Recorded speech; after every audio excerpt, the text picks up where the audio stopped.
आप सबको जय मसीह की।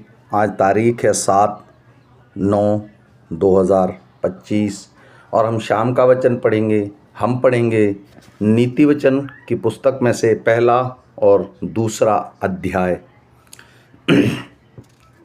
दाऊद के पुत्र इज़राइल के राजा सुलेमान के नीति वचन।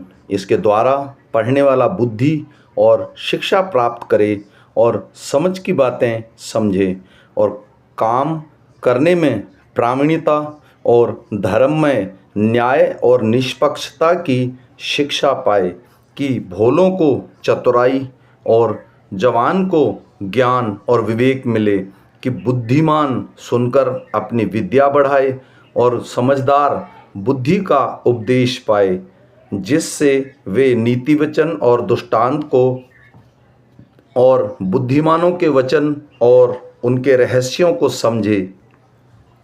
यहोवा का भय मानना बुद्धि का मूल है। बुद्धि और शिक्षा को मूढ़ ही लोग तुच्छ जानते हैं।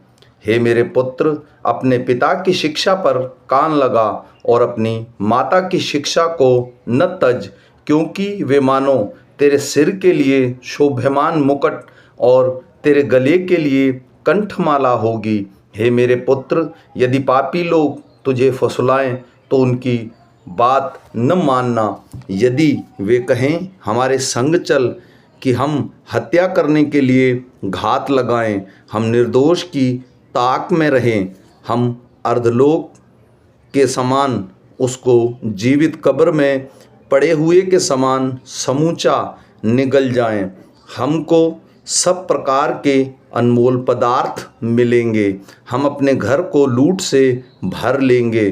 तू हमारा साझी हो जा, हम सबों का एक ही बटुआ हो। तो हे मेरे पुत्र, तू उनके संग मार्ग में न चलना, वरन उनकी डगर में पाँव भी न रखना, क्योंकि वे बुराई ही करने को दौड़ते हैं और हत्या करने को फुर्ती करते हैं, क्योंकि पक्षी के देखते हुए जाल फैलाना व्यर्थ होता है, और ये लोग तो अपनी ही हत्या करने के लिए घात लगाते हैं और अपने ही प्राण की घात में रहते हैं। सब लालचियों की चाल ऐसी ही होती है, उनका प्राण लालच ही के कारण नष्ट हो जाता है। बुद्धि सड़क में ऊंचे स्वर से बोलती है और चौकों में प्रचार करती है। वह बाजारों की भीड़ में पुकारती है, वह फाटकों के बीच में और नगर के भीतर भी ये बातें बोलती है। हे भोले लोगों, तुम कब तक भोलेपन से प्रीति रखोगे? हे ठट्ठा करने वालों, तुम कब तक ठट्ठा करने से प्रसन्न रहोगे? हे मूर्खों, तुम कब तक ज्ञान से बैर रखोगे? तुम मेरी डांट सुनकर मन फिराओ। सुनो, मैं अपनी आत्मा तुम्हारे लिए उड़ेल दूंगी, मैं तुमको अपने वचन बताऊंगी। मैंने तो पुकारा परंतु तुमने इनकार किया, और मैंने हाथ फैलाया परंतु किसी ने ध्यान न दिया, वरन तुमने मेरी सारी सहमति को अनसुनी किया और मेरी ताड़ना का मूल्य न जाना। इसलिए मैं भी तुम्हारी विपत्ति के समय हंसूंगी, और जब तुम पर भय आ पड़ेगा, वरन आंधी के समान तुम पर भय आ पड़ेगा और विपत्ति बवंडर के समान आ पड़ेगी, और तुम संकट और सेकती में फंसोगे, तब मैं ठट्ठा करूंगी। उस समय वे मुझे पुकारेंगे और मैं न सुनूंगी। वे मुझे यत्न से ढूंढेंगे परंतु न पाएंगे, क्योंकि उन्होंने ज्ञान से बैर किया और यहोवा का भय मानना उनको न भाया।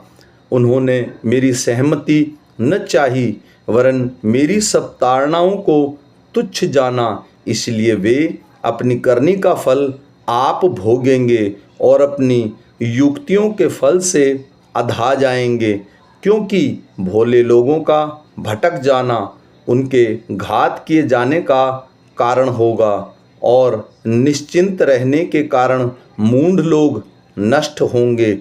परंतु जो मेरी सुनेगा वह निडर बसा रहेगा, और बेखटक सुख से रहेगा। हे मेरे पुत्र, यदि तू मेरे वचन ग्रहण करे और मेरी आज्ञाओं को अपने हृदय में रख छोड़े और बुद्धि की बात पर ध्यान से सुने और समझ की बात मन लगाकर सोचे और प्रामाणिकता और समझ के लिए अति यत्न से पुकारे और उसको चांदी के समान ढूंढे और गुप्त धन के समान उसकी खोज में लगा रहे, तो तू यहोवा का भय को समझेगा और परमेश्वर का ज्ञान तुझे प्राप्त होगा। क्योंकि बुद्धि यहोवा ही देता है, ज्ञान और समझ की बातें उसी के मुंह से निकलती हैं। वह सीधे लोगों के लिए खरी बुद्धि रख छोड़ता है, जो खराई से चलते हैं उनके लिए वह ढाल ठहरता है। वह न्याय के पथों को देखभाल करता और अपने भक्तों के लिए मार्ग की रक्षा करता है। तब तू धर्म और न्याय और निष्पक्षता को अर्थात सब भली भली चाल को समझ सकेगा।